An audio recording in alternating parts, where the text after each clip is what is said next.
Bonjour et bienvenue sur le plateau de Bonjour chez vous. Aujourd'hui, notre thème du jour est les effets positifs de la méditation de la Bible. Et aujourd'hui, c'est Gwen qui nous apporte la pensée du jour. Et ensuite, dans Pasteur, j'ai une question, Jonathan répondra à la question « Pourquoi Jésus parlait-il en parabole ?» Et nous terminerons l'émission avec la rubrique Culture et Médias, dans laquelle Aurélie nous présentera EMCI Boutique et un petit bonus pour l'année 2019. Vous verrez. Allez, je vais retrouver les chroniqueurs.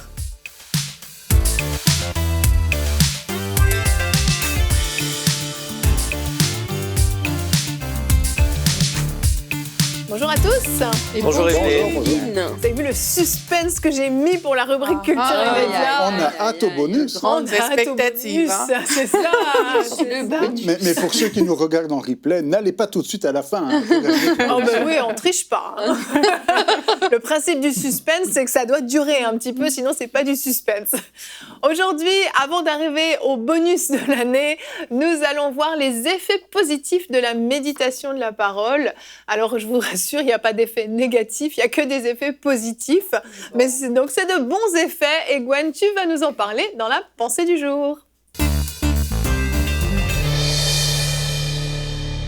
Le titre de ta pensée est « Transformé par la parole ». Tout à fait, Evelyne, transformé par la parole. Et bien qu'il soit question de comprendre quels sont les effets positifs, j'ai fait un petit détour dans ma pensée. Donc les effets positifs de la méditation de la parole, il y a une exhortation que j'aimerais vous apporter et qui est très importante. Votre vie dépend de la parole. C'est un point vraiment important. Votre vie entière dépend de la parole. Jean 14, 21 nous dit « Celui qui a mes commandements et qui les garde, c'est celui qui m'aime. » Ce sont les paroles de Jésus. Il dit en Jean 14, 23 « Si quelqu'un m'aime, il gardera ma parole. » Alors vous vous dites pourquoi ce sont des effets positifs, mais c'est important de placer les bases parce que si quelqu'un aime Jésus, il aime sa parole. Et je crois qu'on a manqué de certains bons conseils lorsqu'on s'est converti, lorsqu'on a accepté le Seigneur dans notre vie, parce que la méditation de la parole n'est pas une option pour le vrai chrétien. Ce n'est pas quelque chose qu'il choisit ou qu'il fait de temps en temps, et on aurait peut-être dû plus nous conseiller dans cette voie-là que la méditation, c'est pas une option en fait. Ce n'est pas quelque chose d'optionnel ou d'occasionnel.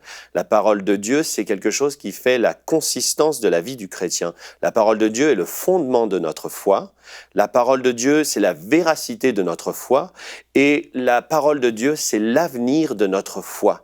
Oui, l'avenir de notre foi, parce que notre foi, comme on a pu le voir cette semaine, il faut la garder, il faut la protéger, il faut la chérir, et puis il faut combattre le bon combat de la foi jusqu'au bout.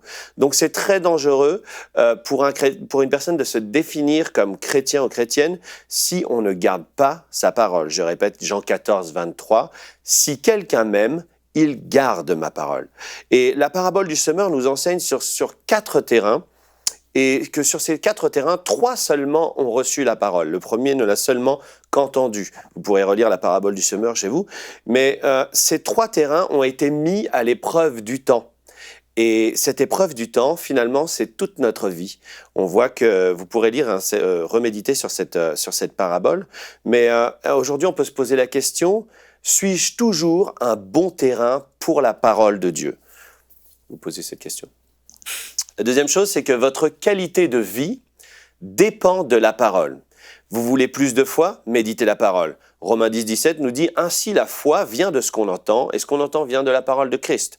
Vous avez un besoin particulier, il se trouve dans la parole. » Jean 15, 7 nous dit « Si vous demeurez en moi et que mes paroles demeurent en vous, demandez ce que vous voudrez, et cela vous sera accordé. Vous ne trouvez pas la paix, elle se trouve dans la parole. » Lévitique 25, 18 dit « Mettez mes lois en pratique, observez mes ordonnances, et mettez-les en pratique, et vous habiterez en sécurité dans le pays. Vous avez besoin de guérison, recevez la parole. parole. La parole dit dans le psaume 107, verset 20, oui, on lit la parole aujourd'hui, il a envoyé sa parole et les guérit.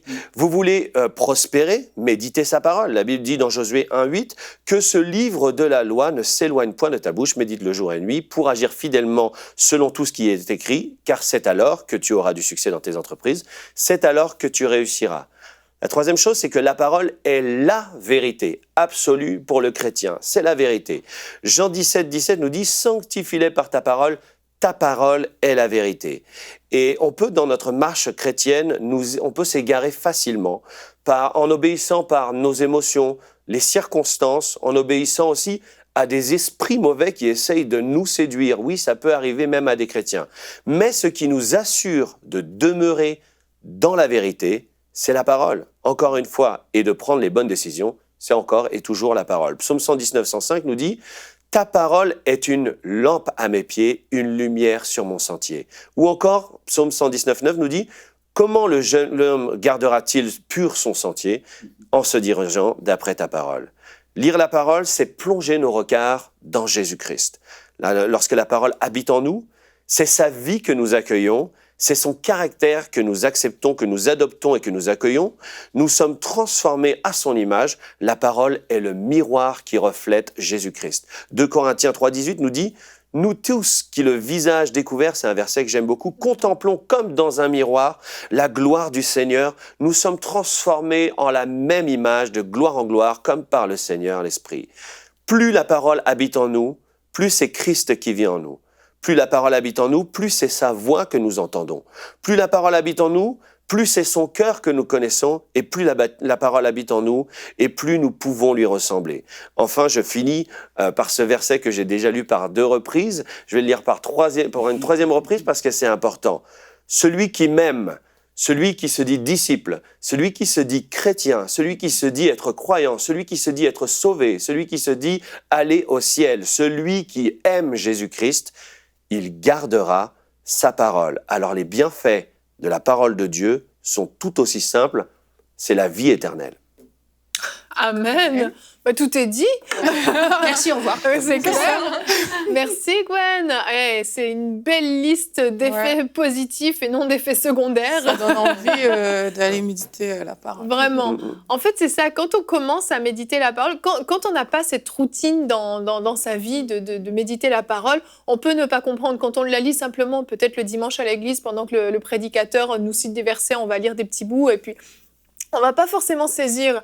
Mais en fait, quand on inclut ça dans notre routine quotidienne, ces temps de méditation de la parole, on réalise très vite que ça produit des choses en nous. Et tu en as cité une très bonne liste.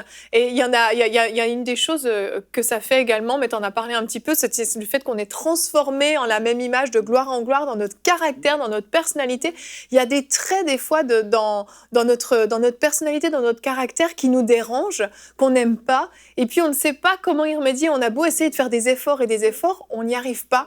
Et en fait, de méditer la parole de Dieu, alors sur des sujets qui sont en lien avec ces problèmes de caractère, mais même pas nécessairement des fois. Juste le fait d'être en contact avec la parole de Dieu, toutes ces vérités en fait qui rendent... En fait, notre esprit est nourri par la parole de Dieu. Notre esprit s'alimente et puis prend de plus en plus de place en nous, en fait. Et forcément, ce qui doit s'en aller, ce qui ne glorifie pas Dieu, commence à s'estomper, commence à être chassé petit à petit, parce que ce qui est bon, ce qui vient de notre esprit, prend de plus en plus de place. Et on voit vraiment que quand on médite la parole, ça crée des transformations au niveau du renouvellement de l'intelligence, au niveau du caractère, au niveau tu as parlé de la guérison divine, tu as parlé de la prospérité, tu as parlé de différentes choses, des besoins pourvus, etc. On voit que la parole de Dieu produit des bons effets en nous. Et je vous propose qu'on regarde notre verset du jour qui est dans le psaume 119 au verset 15. « Je veux méditer sur tes ordres et fixer mes regards sur les voies que tu traces. » Que ce soit le désir de notre cœur à tous, ce désir de vouloir méditer, repasser encore et encore la parole de Dieu sur notre cœur pour en voir les fruits finalement, parce que c'est à ça que ça sert. Ouais, et le psaume 119 d'ailleurs, c'est le psaume de la parole, parce que vraiment tous les versets de ce psaume parlent de la parole. Ça tenait pas sur un visuel. Exactement. Donc si vraiment il y a des personnes qui veulent savoir ce que la parole peut produire dans une vie, mais il faut lire ce psaume-là. Sinon, de souvenirs comme ça, je sais aussi que c'est écrit dans le psaume 119 que ta parole est comme le miel. C'est vraiment quelque chose de doux et tout. Et je sais que beaucoup de personnes, parfois, préfèrent écouter des enseignements des pasteurs et tout, d'hommes de Dieu. Et peu sont les personnes qui vont vraiment prendre le temps d'ouvrir la Bible. Il y en a, mais bon. Et pour dire, OK, il y a même les versets qu'on connaît. Très souvent, c'est des versets qu'on a entendus dans la bouche de certaines personnes, mais qui ne viennent pas directement de nous-mêmes, au final. Et en fait, moi, ce que j'ai remarqué, c'est que, en fait, même les versets les plus simples de la Bible, demandez, on vous donnera, ces versets que tout le monde connaît un peu. Mais quand tu le lis toi-même et que tu le médites toi-même, ça prend tout de suite une autre envergure, en fait, dans ton esprit. C'est plus juste, OK, je vais demander. Et puis, il y a quelque chose qui change quand nous-mêmes, on prend le temps d'ouvrir notre Bible pour la méditer, en fait. Et quand on prend, en fait, le temps de poser nos yeux sur la parole de Dieu, mais il y a quelque chose que ça change. Je crois même que ça produit vraiment des transformations beaucoup plus rapides et efficaces. On reçoit des révélations qu'on aurait pu dire comme ça, on n'aurait pas capté. Mais quand tu lis la Bible, tu te dis, ben, waouh, je dis ce verset-là, mais il y a quelque chose qui vient de se passer en moi qui me donne une nouvelle compréhension. Et ça arrive très souvent lorsqu'on prend le temps d'ouvrir la Bible pour la méditer. On est dans une époque où on parle beaucoup de méditation. Je ne parle pas de méditation chrétienne. Oui. Et peut-être qu'il y a des gens qui nous écoutent et qui ont une compréhension biaisée du mot méditer. Oui. Là, on a le psaume 119 qui s'affiche. Et là, en hébreu, ce qui a été traduit par méditer en français, c'est murmurer. Je veux murmurer tes ordres. Et en fait, c'est repasser la parole. Parce qu'on a l'impression, avec cette conception moderne, que méditer, c'est être fixé sur le vide. Mais quand on lit la parole de Dieu, on n'est pas fixé sur le vide.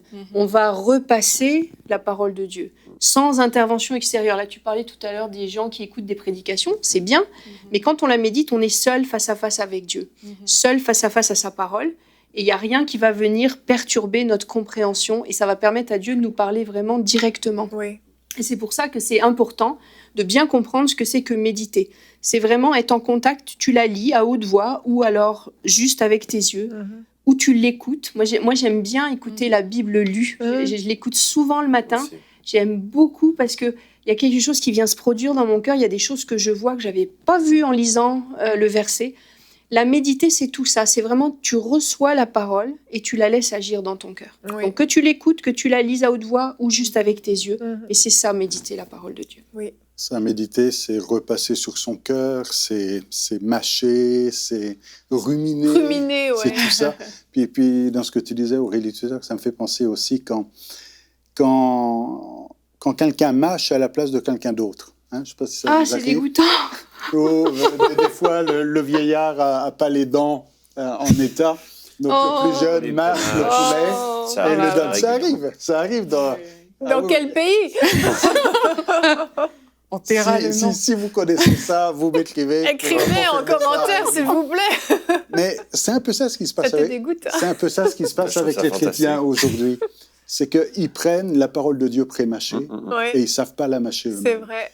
Et alors, le pasteur a fait le travail, il a mâché. Bon, peut-être quelqu'un préférera cuisiner. Hein, il a cuisiné et puis ils n'ont pas les ingrédients de base. Voilà. Mais c'est important d'être capable d'aller chercher soi-même et de ne pas prendre la nourriture qu'un autre a pré-mâchée ou travaillée, mais d'être capable de se nourrir soi-même directement avec les ingrédients. Maintenant, c'est toujours bon de prendre une prédication et ça peut venir nous encourager, nous bénir, mais c'est encore meilleur quand c'est frais, puis quand c'est le Seigneur lui-même. J'aime bien quand l'apôtre Paul écrit « Vous avez appris vous-même du Seigneur ». Alors, pourtant, lui, il est l'enseignant, c'est lui qui a formé l'Église, c'est lui qui a enseigné l'Église, mais il dit « Mais ça, c'est pas moi qui vous l'ai appris. Vous l'avez appris vous-même du Seigneur parce que vous avez su méditer, repasser sur votre cœur, murmurer, que ce livre de la loi, hein, comme on disait avec Josué, ne s'éloigne jamais de ta bouche. C'est parce qu'il est toujours là, présent. Alors, ce n'est pas simplement le lire le matin, mais c'est le garder toute la journée. C'est ça, ruminer. Oui. Hein. Oui. Quand on voit une vache qui rumine, bon, elle l'a, mais après, ça reste. Et donc, si vous vous souvenez plus de ce que vous avez lu ce matin, vous ruminez pas. Hein. C'est À ça, un moment donné, Ouais. on reçoit quelque chose, puis après, quand on a un moment de libre ou un moment plus tranquille, eh ben, on peut repasser sur notre cœur C'est et vrai. continuer ce travail de méditation. C'est ça, puis on parle de versets qu'on nous donne, que d'autres nous donnent. Et en fait, j'ai réalisé que très souvent, ces versets qu'on cite un peu à tout va, hein, qui sont sur notre bouche tout le temps et puis qu'on connaît par cœur, quand on va les reprendre en fait dans la parole de Dieu, on réalise qu'ils sont complètement hors contexte.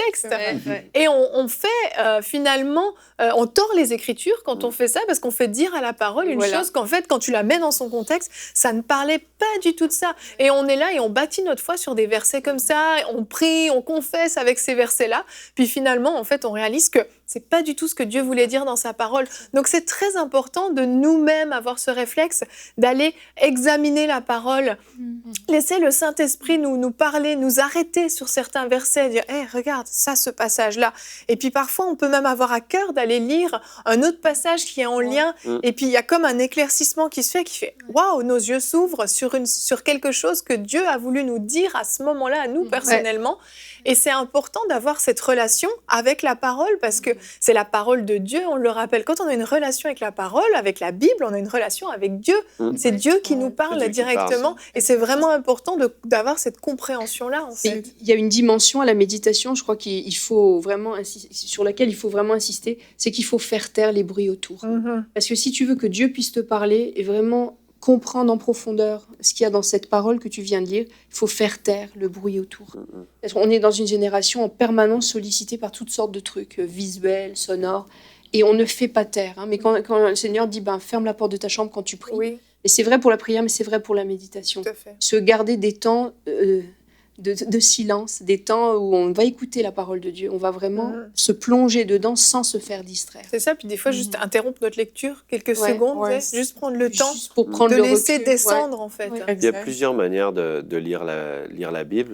Je me souviens que Jonathan avait fait un conseil du coach déjà pour bien choisir sa Bible, parce qu'il y a beaucoup de gens qui veulent lire la Bible, mais à chaque fois qu'ils la lisent, ils sont découragés parce que ça leur parle pas. Il y a plusieurs versions. Allez voir le conseil du coach. Oui. Ça peut vraiment vous aider.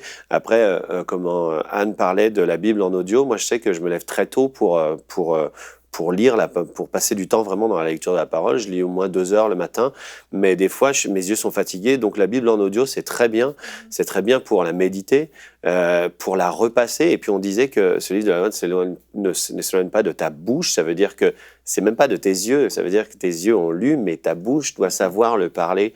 Et on doit le repasser dans notre cœur. Et les gens qui ont du mal à lire la Bible, plutôt que d'avoir juste un moment, un jour, au quotidien, vous lisez, vous avez prévu de lire une page, un chapitre ou je ne sais pas, essayez plutôt de favoriser la compréhension de ce que vous lisez. Même si c'est juste un verset, même si c'est juste 2 versets, essayez de comprendre qui parle, dans quelle dispensation on est, qui dit ça, comment est-ce que ça peut prendre vie dans ma vie à moi, comment comprendre les contextes, en fait, tout ce qu'il y a autour d'un chapitre, c'est tellement riche, on n'a jamais fini.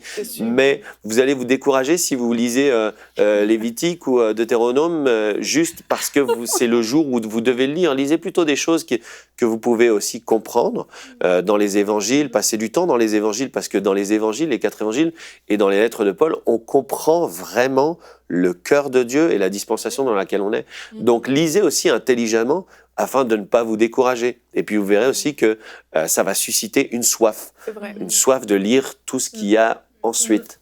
Il y a des dévotionnels qui sont très bien faits aussi, tu voulais en ouais. parler, et qui donc vont te proposer une exhortation sur un thème, mais qui te donnent ensuite des versets, des chapitres entiers, des passages entiers à aller méditer. Donc ça te donne aussi une petite ligne directrice, parce que parfois tu peux ne pas savoir forcément quoi lire ou aller sur quoi méditer. Ça te donne un petit fil conducteur qui est très pratique, je Un trouve. peu comme si quelqu'un écoutait la pensée du jour dans Bonjour chez vous. Voilà. Ne vous contentez pas de l'écouter, mais allez rechercher les versets. C'est vrai. essayez C'est vrai, de C'est lire, très vrai, oui. les versets qui ont été cités. T'as Même raison. avec les prédications des pasteurs, c'est pareil, c'est que C'est pas pour vérifier. Non, Ah bon. c'est pas pour Comme vérifier. les chrétiens de C'est, Béret, voilà, on vérifie. examine, oui, mais en fait, ça enrichit le message en fait que Ouais. le pasteur a apporté, parce que le nouvel éclairage qu'on aura, ce sera avec une compréhension qui nous concerne, parce que le même message peut vouloir dire différentes choses à différentes personnes. Selon la situation. Selon exactement la situation que chaque personne vit. Donc, aller relire ces choses-là, ça fait la différence. Et aussi, il y en a qui n'aiment pas du tout lire la Bible et il y en a qui lisent, mais Juste on lit. Et puis, quand tu parles aux gens, ils disent « Ah non, moi, j'ai déjà lu la Bible. » Après, ouais. Tu vois, il y a plein de gens qui disent ça. « Moi, j'ai déjà lu la Bible. Je connais la Bible. Mais en fait, c'est pas ça dont on est en train de parler. On parle de méditation. C'est quelque chose qui se fait d'une certaine manière, comme Gwen disait, de façon intelligente aussi, où on comprend. Et c'est pas juste un livre d'histoire. C'est vraiment, ça nous parle tous les jours. Il y a une question de vitesse. Si vous êtes en avion puis vous traversez un parc, vous n'avez pas vu grand-chose. Si vous êtes en TGV, vous avez traversé une forêt, vous n'avez pas vu grand-chose. Si vous êtes sur l'autoroute, vous n'avez pas vu grand-chose. Si On a compris le concept. Non, vas-y. Sors ta bicyclette. Si vous êtes en vélo, si vous êtes à pied. Oui, j'aime ça. Faut que je montre ce passage à ma femme, elle va vraiment aimer. Si vous êtes à pied puis que vous traversez un bois, vous avez le temps de voir des détails que vous n'auriez pas vus autrement.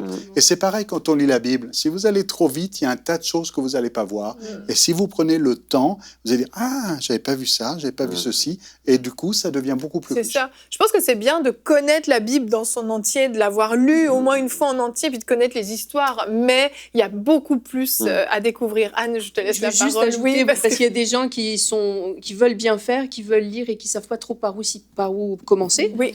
Eh ben, il y a des très bons instruments de lecture qui ont été édités par la Ligue pour la lecture de la Bible. Oui, c'est vrai. Donc, si vous avez envie vraiment d'approfondir la parole de Dieu, puis vraiment de la méditer sérieusement, allez voir ce que propose la Ligue pour la lecture de la Bible. Ils sont vraiment très bien équipés. Ou à votre comptoir, peut-être, de librairie, dans votre église, il y a certainement sûrement. de bons ouvrages aussi. Exactement. Il y en a des très bons, puis pour ça ceux- donne une bonne... Et pour bonne ceux base. qui ont plus de quelques années, il faut vous souvenir de ce vieux petit chant qui disait « Lis ta Bible, prie chaque jour, si tu veux grandir ». Mais notez bien que le chaque jour, c'est pas simplement pour prie chaque jour. Oui. C'est aussi « Lis ta Bible chaque jour et prie chaque jour ». Exactement. Et c'est ainsi... Est-ce que tu chantes? Non, mais il faut Tu veux que chanter? chantes. Non, ce que je voulais dire. Non. Parce que quand j'écrivais cette pensée, vraiment, je pensais à beaucoup de gens qui n'ont pas justement cette stabilité dans la parole de Dieu. Et c'est dangereux pour un chrétien de vivre sans la parole de Dieu, de vivre selon des esprits. Des fois même, il y a des gens qui manifestent les dons spirituels sans connaître la parole de Dieu. Et ça, c'est très dangereux. Il y a des gens qui vivent selon les visions qu'ils reçoivent, les visions nocturnes. Et ça, c'est très dangereux. Il y a eu même des mouvements sectaires qui sont nés suite à une séduction de ce type. Alors que si les personnes avaient été dans la parole, ils auraient été gardés de toute forme de déviance. Donc c'est important, ne dites pas que vous êtes chrétien si vous ne lisez pas la Bible. La Bible, Jésus, je l'ai dit, je vais le dire une 4e fois, celui qui m'aime, celui qui garde mes paroles. Amen, amen.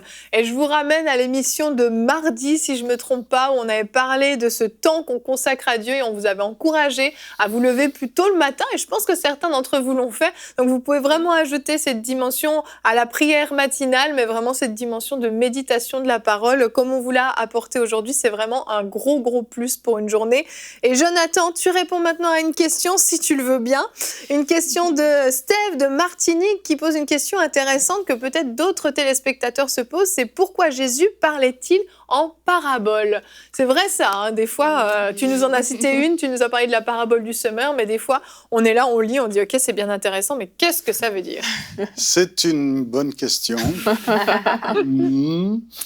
Allez, vas-y, reformule-la, Jonathan. Non. En fait, j'ai 2 réponses. Ah, ok. J'ai une réponse facile et une réponse difficile. Est-ce qu'il y en a une courte et une longue? Parce que je choisis peut-être la courte. Alors, on va commencer par la réponse facile. Jésus parle en parabole parce que c'est plus accessible. Il ne parle pas avec un langage de théologien. Il n'y a pas besoin d'avoir fait une école rabbinique et puis de connaître toutes sortes de mots compliqués.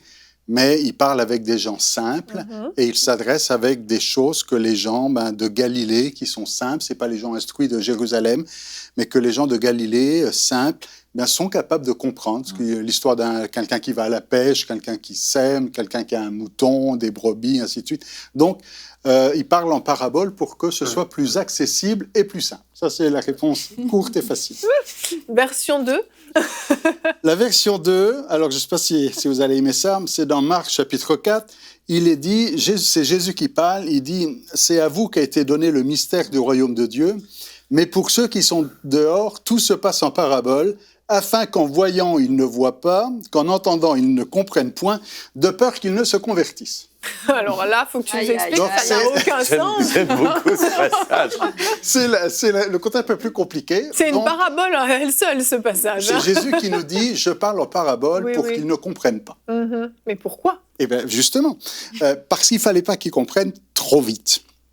Parce que, on va y arriver, parce que dans l'évangile de Jean, au chapitre 16, Jésus dit « Je vous ai dit ces choses en parabole, l'heure vient où je ne vous parlerai plus en parabole, mais où je vous parlerai ouvertement.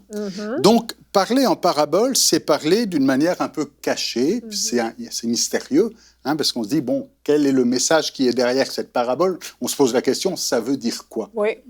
Et Jésus volontairement parle en parabole pour que le message ne soit pas trop clair. Vous allez dire, mais pourquoi est-ce qu'il fait J'ai ça? envie de te demander pourquoi encore, oui. Voilà. Parce qu'il ne fallait pas que les hommes religieux, les Juifs, comprennent trop vite que Jésus se déclare comme étant le Messie. Déjà, quand ils commencent à comprendre ça, ils veulent le lapider, ils blasphèment. Et c'est pour laisser le temps, justement, à Jésus de former ses disciples, d'accomplir son ministère. Donc, c'est volontairement dans un langage caché, mais qui devient clair au jour de la résurrection. Et là, tout devient évident. Mais quand on est au temps de Jésus et quand on entend une parabole, ils se regardaient, même les disciples ne comprenaient pas. Hein. Oui. Les disciples disaient, on n'a rien compris, explique-nous cette parabole. Et il leur expliquait souvent après en aparté. Hein. Oui, ou alors des fois, il leur dit, comment ça, vous n'avez pas encore compris ça, hein?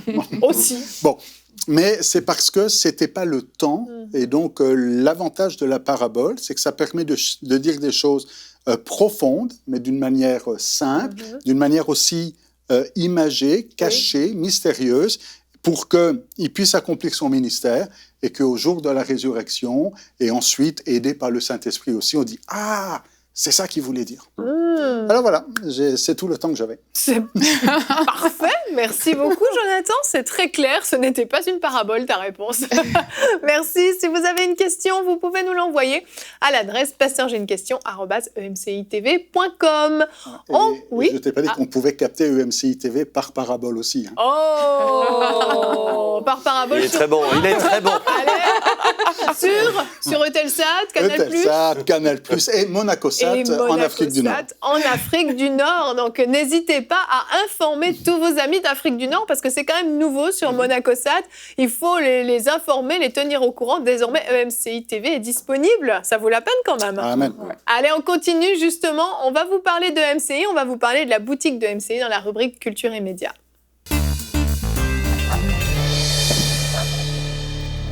Aurélie, ça fait quelques semaines maintenant que soit toi, soit Annabelle, en remplaçant de Nadine, vous nous présentez des livres de la semaine et vous nous dites disponible sur EMCI TV Boutique. Qu'est-ce donc que cette nouvelle boutique?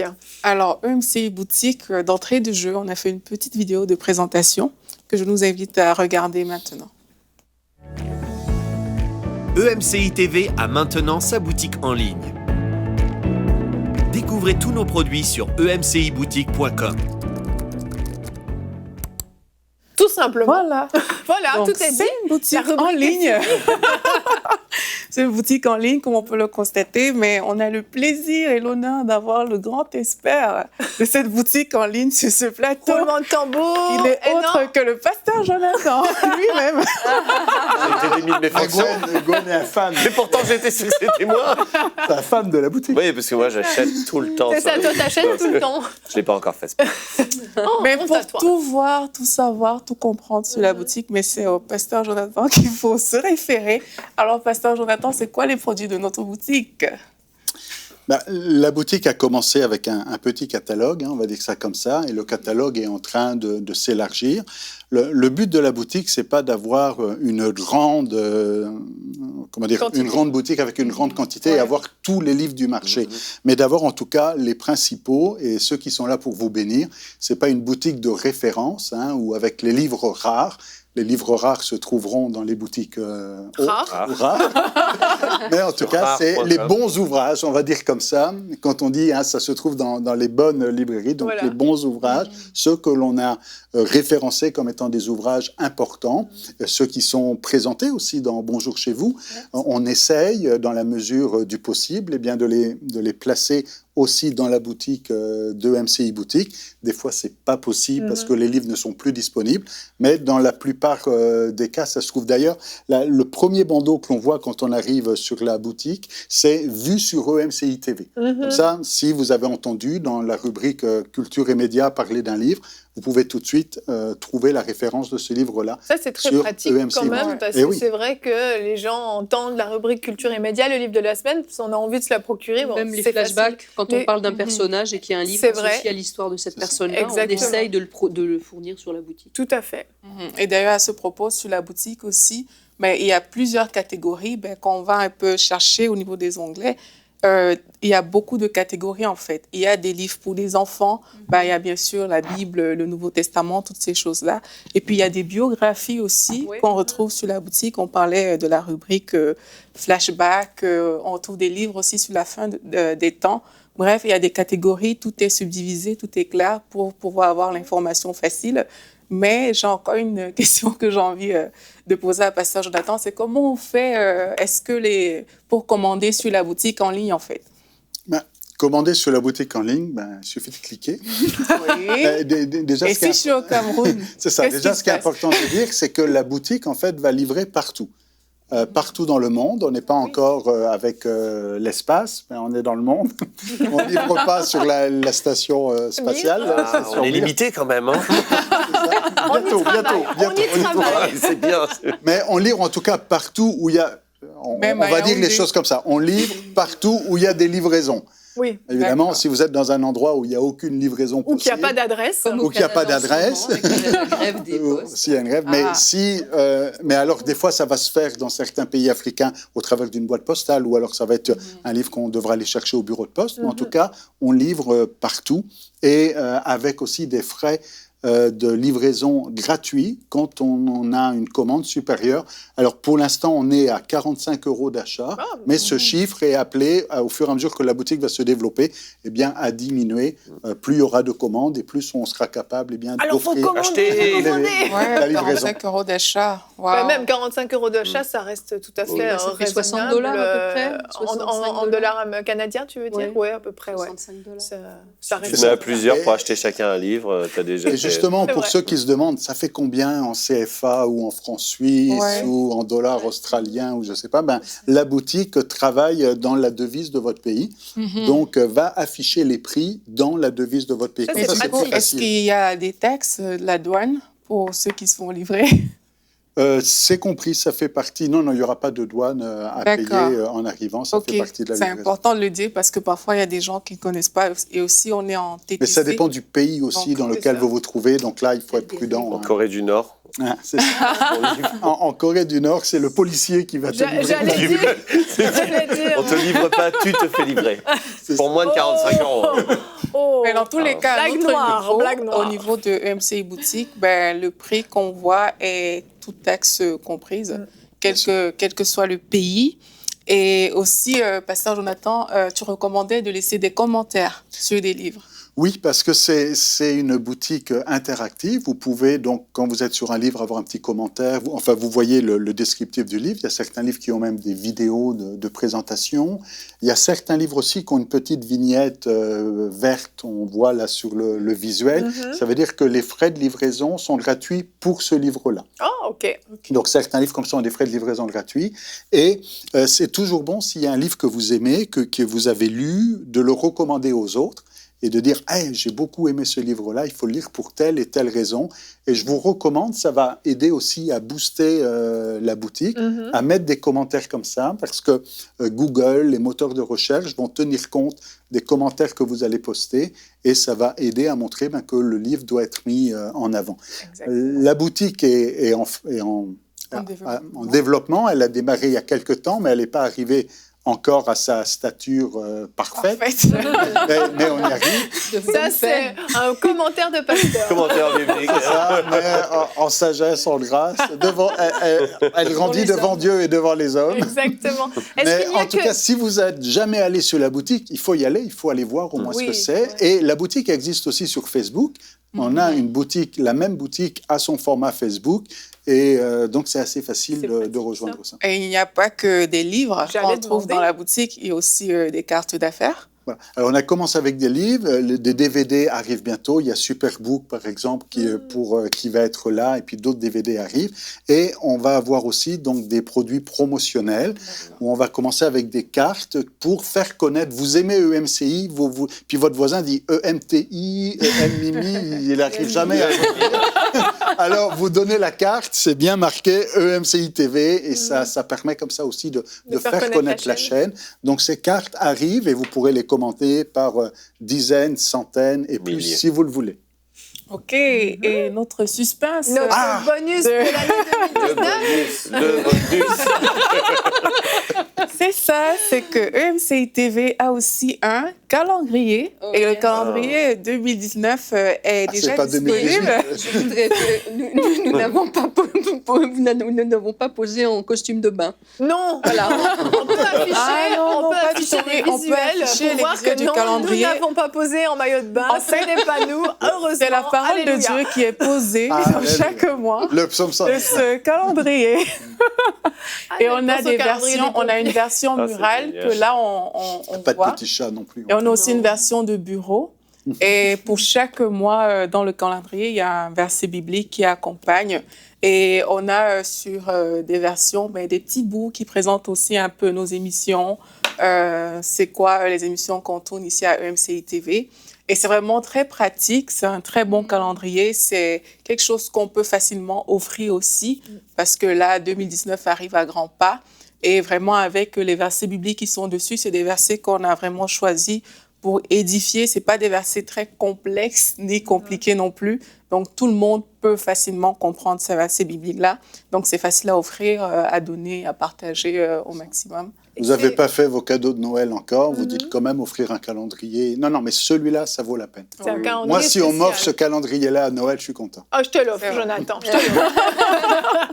Et c'est un très bon moyen pour noter ces rendez-vous avec Dieu dont tu nous parlais mardi. Oui, Hein. C'est excellent. mieux qu'un calendrier pour dire, hop, jeudi, 19h, rendez-vous avec mon Dieu. Si vous avez des enfants, ça va être un peu Et plus pour passer du temps aussi en famille. Hein, Et on peut pour planifier. passer du temps en famille, clin d'œil à la rubrique famille, vraiment allez regarder Oh là là. l'émission de mardi si vous ne l'avez pas vue parce que c'était Et pour protéger sa foi, l'émission de mercredi. et pour regarder le flashback.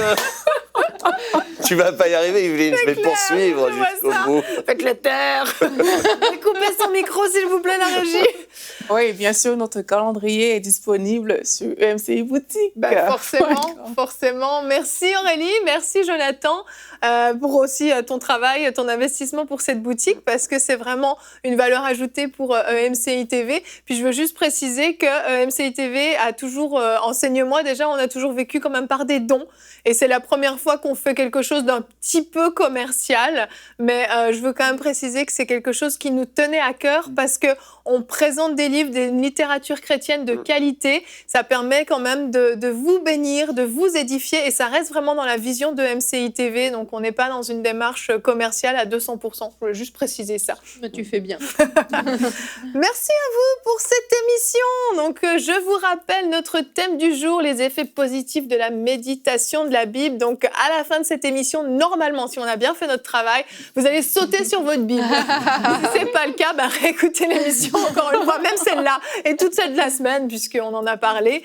Mais je vous le rappelle, vraiment, la parole de Dieu peut produire vraiment des trésors en vous, peut vous faire comprendre de nouvelles choses, vous pouvez avoir de nouvelles révélations sur qui est Dieu, sur l'amour qu'il a pour vous, sur les bénédictions qu'il a pour vous, sur comment vous pouvez être un instrument aussi pour lui dans votre journée, dans votre vie tout entière, les plans qu'il a pour vous. Dieu peut vraiment vous parler personnellement au travers de sa parole. Donc, ce n'est pas un simple livre, c'est la parole de Dieu, je le répète.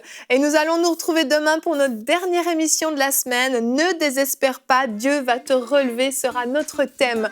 Si vous vous sentez abattu, si vous avez l'impression d'être plus bactère et vous vivez des situations très difficiles, ne manquez pas cette émission, ne manquez pas de la partager aussi à ceux qui sont dans une situation comme celle-là. Nous aurons la rubrique C'est mon histoire avec une sœur merveille qui est venue nous parler de comment Dieu l'a relevée après que son mari l'ait abandonnée. Ne manquez pas cette émission, elle va vous bénir et vous faire du bien. Merci à vous tous et merci à vous, chers téléspectateurs, pour votre fidélité. On se retrouve demain. Bonjour chez vous.